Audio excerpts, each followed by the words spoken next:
भाळवणीत महादेवाच्या भंडाऱ्याचे आयोजन करण्यात आले।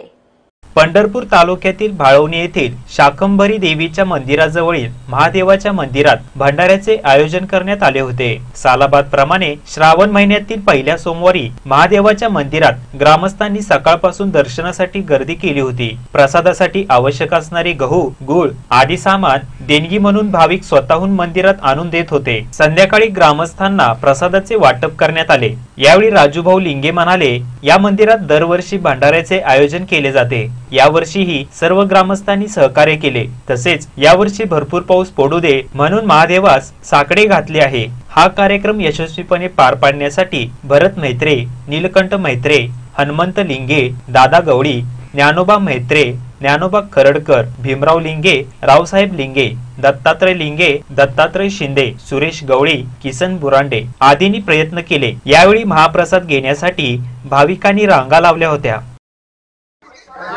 परंपरेपासून चालत आलेला महादेवाचा भंडारा जर सोमवारी श्रावणातल्या पहिल्या सोमवारी किंवा दुसऱ्या सोमवारी आम्ही दरवर्षी घालत असतो आणि ते अंदाजे 2-3 पोत्याचा भंडारा असतो आणि दुष्काळजन्य परिस्थिती असल्यामुळे देवाला महादेवाला एक साकडं घालावा अशा हेतूने हा भंडारा घालण्यात आलेला आहे पाऊस पडण्यासाठी। आणि आमची महादेव चरणी प्रार्थना आहे की भरपूर पाऊस पडू द्या ह्या वर्षी।